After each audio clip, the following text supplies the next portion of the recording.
ಆತ್ಮೀಯರೇ ನಮಸ್ಕಾರ, ಹೇಗಿದ್ದೀರಿ? New year first day, big step. ಹೈಕಮಾಂಡ್ಗೆ ಬಿಗ್ ಶಾಕ್. ಈ ಕಡೆ ಸರ್ಕಾರಕ್ಕೆ ಇಟ್ಟರು ಡೈನಮೇಟ್. ಹಾಗಾದರೆ ಏನಾಗ್ತಾ ಇದೆ? ಮೊದಲನೇ ದಿನವೇ 2026ಗೆ ಎಂಟ್ರಿ ಇಟ್ಟ ದಿನವೇ ಇಲ್ಲಿ ಡೈನಮೇಟೇ ಇಟ್ಟಿದ್ದಾರೆ ಅನ್ನೋ ಮಾಹಿತಿ ಬರ್ತಾ ಇದೆ. ನೋಡಿ, ಒಂದು ಕಡೆಯಿಂದ ಅಲ್ಲ, ಎರಡು ಕಡೆಯಿಂದ. ಬಹುಶಃ ಈಗ ಆಗಿರುವಂಥ ಡೆವಲಪ್ಮೆಂಟ್ ಇದೆಯಲ್ಲ, ಬಹುಶಃ ಡಿಸೈಡ್ ಮಾಡ್ಕೊಂಡ್ಬಿಟ್ಟಿದ್ದಾರೆ. 2026 ಮೊದಲನೇ ತಿಂಗಳಲ್ಲೇ ಡಿಸಿಷನ್ ಆಗೋಗಬೇಕು. ಇಲ್ಲ ಅಂದರೆ ಏನು ಮಾಡಬೇಕು, ಯಾರ ಮೂಲಕ ಮಾಡಬೇಕು, ಅದು ಕೂಡ ಡಿಸೈಡ್ ಆಗೋಗ್ಬಿಟ್ಟಿದೆ. ಬಹುಶಃ ಇದನ್ನೇ ರೆಸೊಲ್ಯೂಷನ್ ಮಾಡ್ಕೊಂಡ್ರೆ ಏನೋ ನ್ಯೂ ಇಯರ್ ಫಸ್ಟ್ ಡೇ. ಅದೇ ಕಾರಣಕ್ಕಾಗಿ ಈ ತೀರ್ಮಾನವನ್ನು ಇವತ್ತೇ ಮಾಡಿದ್ದಾರೆ ಅನ್ನುವಂಥದ್ದು. ಏನು ಹಾಗಾದರೆ ಏನು ಮಾಡಿದ್ದಾರೆ, ಏನಾಗ್ತಾ ಇದೆ? ಸರ್ಕಾರಕ್ಕೆ ಏನಾದರೂ ಕಂಟಕ ಎದುರಾಗುತ್ತಾ? ಸರ್ಕಾರಕ್ಕೆ ಕಂಟಕ ಎದುರಾಗುತ್ತೆ ಅಂದರೆ ಯಾವ ರೂಪದಲ್ಲಿ ಎದುರಾಗುತ್ತೆ? ಪಟ್ಟದ ಫೈಟ್ ಸರ್ಕಾರದ ಮೇಲೆ ಯಾವ ರೀತಿ ಎಫೆಕ್ಟ್ ಮಾಡುತ್ತೆ? ಸಿದ್ದರಾಮಯ್ಯನವರ ಟೀಮ್ನ ಮೂವ್ ಏನು, ಹಾಗೆ DK ಶಿವಕುಮಾರ್ ಟೀಮ್ನ ಮೂವ್ ಏನು? ಎಸ್, ಅದೇ ವಿವರವನ್ನು ಕೊಡೋ ಸಲುವಾಗಿ ನಾನು ಬಂದಿದ್ದೇನೆ. ಆತ್ಮೀಯರೇ, ವಾರ್ತೆ ವಿಶೇಷ ಕಾರ್ಯಕ್ರಮಕ್ಕೆ ಸ್ವಾಗತ. ನಾನು ವೀರೇಂದ್ರ ಉಪ್ಪುಂದ. ಬಹುಶಃ ಯಾರು ಕೂಡ ಹೊಸ ವರ್ಷದ ಮೊದಲನೇ ದಿನವೇ ಇಂಥದ್ದೊಂದು ರಾಜಕೀಯ ನಡೆಯನ್ನು ನಿರೀಕ್ಷೆ ಮಾಡಿರಲಿಲ್ಲ. ಆದರೆ ಆಗಿದೆ, ಸೈಲೆಂಟಾಗಿ ಆಗಿದೆ, ಬಿಹೈಂಡ್ ದ ಸ್ಕ್ರೀನ್ ಆಗಿದೆ. ತೆರೆಯ ಹಿಂದೆ ನಡೆದಿರೋದನ್ನು ಹೇಳಿದ್ರಷ್ಟೇ ನಿಮಗೆ ಕಣ್ಣೆದುರುಗಡೆ ಏನು ಮಾತಾಡ್ತಾರೆ, ಏನು ಹೇಳ್ತಾರೆ, ಅವ್ರು ಬೈಟ್ ಕೊಡೋದು ನೀವು ನೋಡ್ತೀರಿ. ಆದರೆ ತೆರೆಯ ಹಿಂದೆ ಏನು ನಡೀತಾ ಇದೆ, ಅದರಲ್ಲೂ ಕೂಡ ಈ ರಾತ್ರಿ ರಾಜಕಾರಣ ಇದೆಯಲ್ಲ, ಇದು ಭಯಂಕರ. ಈಗ ಅದೇ ಆಗಿರುವಂಥದ್ದು. ಅದು ಕರ್ನಾಟಕದಲ್ಲಿ ಈಗ ಯಾವ ಎಡ್ಜಿಗೆ ಬಂದು ನಿಂತಿದೆ ಅಂದರೆ, ಎರಡಲ್ಲೊಂದು ಡಿಸೈಡ್ ಆಗಲೇಬೇಕು. ಈ ಜನವರಿಯಲ್ಲಿ ನಾನು ಹೇಳ್ತೀನಿ ಕೇಳಿ, DK ಶಿವಕುಮಾರ್ ಒಂದು ಕಡೆ 9ನೇ ತಾರೀಕಿನ ಡೆಡ್ಲೈನ್ ಇಟ್ಕೊಂಡು ಕೂತಿದ್ರೆ, ಸಿದ್ದರಾಮಯ್ಯನವರು ಸಚಿವ ಸಂಪುಟ ಪುನರ್ರಚನೆಗೆ ಜನವರಿ 25ರ ಡೆಡ್ಲೈನ್ ಇಟ್ಕೊಂಡು ನಿಂತಿದ್ದಾರೆ ಅವರು. ಯಾಕಂದರೆ ಫೆಬ್ರವರಿ 1ನೇ ತಾರೀಕು ಸೆಂಟ್ರಲ್ ಬಜೆಟ್ ಆದ ಕೂಡಲೇ ಇಲ್ಲಿ ಇವರು ಬಜೆಟ್ ಮಂಡನೆ ಮಾಡಬೇಕು. ಸೊ ಬಜೆಟ್ ಮಂಡನೆ ಆದರೆ ಮಾತ್ರ ಸಿದ್ದರಾಮಯ್ಯವ್ರ ಕುರ್ಚಿ ಗಟ್ಟಿ. ಸಚಿವ ಸಂಪುಟ ಪುನರ್ರಚನೆ ಆದರೆ ತಾನು ಗಟ್ಟಿ ಆಗ್ತೀನಿ ಅನ್ನೋದು ಆ ಲೆಕ್ಕಾಚಾರ ಸರಿ ಇದೆ, ಅದು ರಾಜಕೀಯ ಲೆಕ್ಕಾಚಾರ. ಅದನ್ನು ಮೀರಿದ ಲೆಕ್ಕಾಚಾರ ಯಾವುದು ಅಂದರೆ ಬಜೆಟ್ ಮಂಡನೆ ಆಗಬೇಕು ಅನ್ನೋಂಥದ್ದು. ಸೊ ಸಿದ್ದರಾಮಯ್ಯನವರು ಹಾಗಾದರೆ ಈಗ ಇಟ್ಟಿರುವಂಥ ಹೆಜ್ಜೆ ಯಾವುದು? ತಮ್ಮ ಉದ್ದೇಶವನ್ನು ಈಡೇರಿಸಿಕೊಳ್ಳುವ ಸಲುವಾಗಿ, ತಮ್ಮ ಕುರ್ಚಿಯನ್ನು ಗಟ್ಟಿ ಮಾಡಿಕೊಳ್ಳುವ ಸಲುವಾಗಿ, ತಮ್ಮ ರಾಜಕೀಯ ಬಲವನ್ನು ವೃದ್ಧಿಸಿಕೊಳ್ಳುವ ಸಲುವಾಗಿ ಸಿದ್ದರಾಮಯ್ಯನವರು ಏನು ಮಾಡಿದ್ದಾರೆ? ಮೊದಲನೇ ದಿನವೇ ಇಟ್ಟಿರುವಂಥ ಹೆಜ್ಜೆಯನ್ನು ಮೊದಲು ಅವ್ರದ್ದು ಹೇಳ್ತೀನಿ. ಅದಾದಮೇಲೆ DK ಶಿವಕುಮಾರ್ ಕೂಡ ಹೊಸ ವರ್ಷದ ಮೊದಲನೇ ದಿನವೇ ಇಟ್ಟಿರುವಂಥ ಬಿಗ್ ಸ್ಟೆಪ್ ಯಾವುದು ಅನ್ನೋದು ಕೂಡ ಹೇಳ್ತೀನಿ. ನೋಡಿ, ಸಿದ್ದರಾಮಯ್ಯನವರು ಏನು ಮಾಡಿದ್ದಾರೆ ಅಂದರೆ, ನಿಮಗೆ ಗೊತ್ತು, ಬೆಳಗಾವಿಯಲ್ಲವರು ಒಂದು ದಿನ ಹುಷಾರಿಲ್ಲ ಅಂತ ರೆಸ್ಟ್ ತಗೊಂಡಿದ್ರು. ಅವತ್ತು ಸಿದ್ದರಾಮಯ್ಯನವ್ರನ್ನ ಭೇಟಿ ಮಾಡಿದ್ಯಾರು ಅಂದರೆ ಬೇರೆ ಯಾರೂ ಅಲ್ಲ, ರಮೇಶ್ ಜಾರಕಿಹೊಳಿ.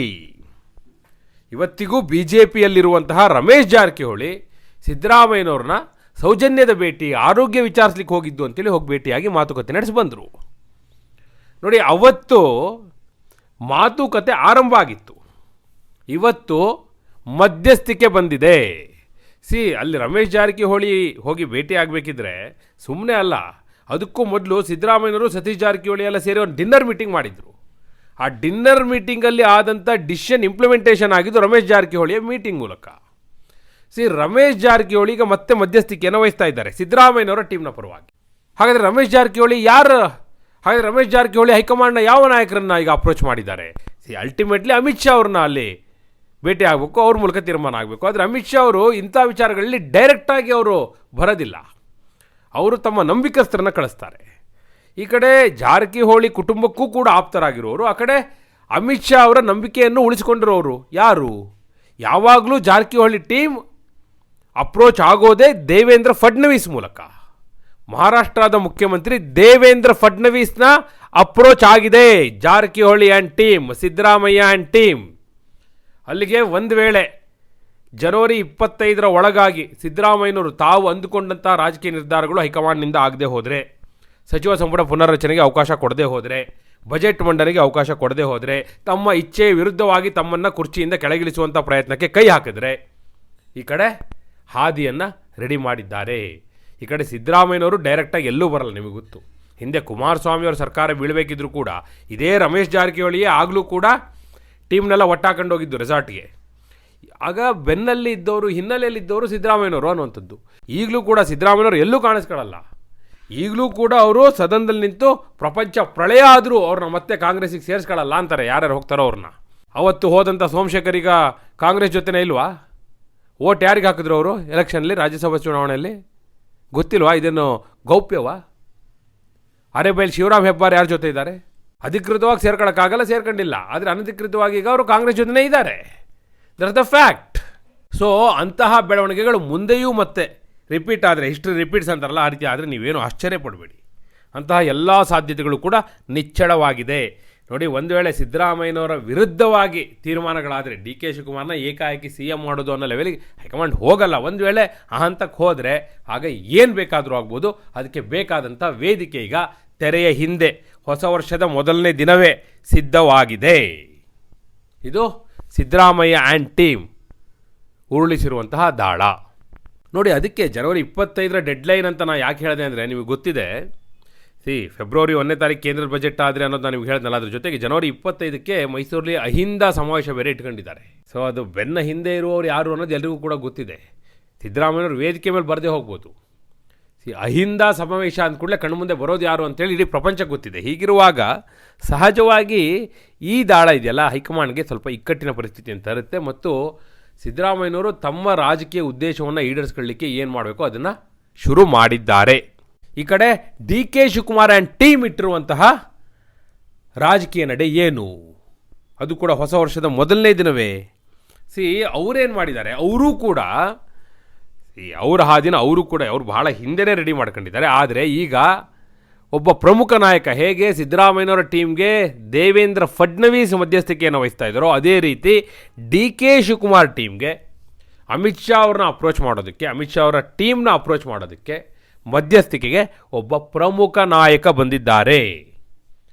ಡಿ ಕೆ ಶಿವಕುಮಾರ್ ಅವರು ಕೂಡ ನನ್ನ ಸಿ ಎಂ ಮಾಡದೆ ಹೋದರೆ, ನನ್ನ ಇಚ್ಛೆಯ ವಿರುದ್ಧವಾಗಿ ತೀರ್ಮಾನಗಳಾದರೆ, ನನ್ನ ಇಚ್ಛೆಯ ವಿರುದ್ಧವಾಗಿ ಹೆಚ್ಚುವರಿ ಡಿ ಸಿ ಎಂಗಳ ನೇಮಕ ಆದರೆ, ನನ್ನ ಇಚ್ಛೆಯ ವಿರುದ್ಧವಾಗಿ ನನ್ನನ್ನು KPCC ಅಧ್ಯಕ್ಷ ಸ್ಥಾನದಿಂದ ಕೆಳಗಿಳಿಸಿ ಬೇರೊಬ್ಬರನ್ನ ಅಧ್ಯಕ್ಷ ಸ್ಥಾನದಲ್ಲಿ ಕೂರಿಸಿದರೆ, ನನ್ನ ಇಚ್ಛೆಯ ವಿರುದ್ಧವಾಗಿ ಸಚಿವ ಸಂಪುಟದಿಂದ ನನ್ನ ಬೆಂಬಲಿಗರನ್ನು ಹೊರ ಹಾಕಿದರೆ, ನನ್ನ ಇಚ್ಛೆಯ ವಿರುದ್ಧವಾಗಿ ನನ್ನ ಕೈಯಲ್ಲಿರುವಂಥ ಖಾತೆಗಳನ್ನ, ಬೃಹತ್ ನೀರಾವರಿ ಖಾತೆ, ಬೆಂಗಳೂರು ಉಸ್ತುವಾರಿ ಖಾತೆ, ಈ ಖಾತೆಗಳನ್ನ ಕಿತ್ತುಕೊಂಡರೆ ಆಗ ಡಿ ಕೆ ಶಿವಕುಮಾರ್ ಕೂಡ ತಮ್ಮ ರೋಡನ್ನು ರೆಡಿ ಮಾಡ್ಕೊಂಡಿದ್ದಾರೆ. ಅದಕ್ಕೆ ಈಗ ಒಬ್ಬರು ಮೀಡಿಯೇಟರ್ ಬಂದಿದ್ದಾರೆ.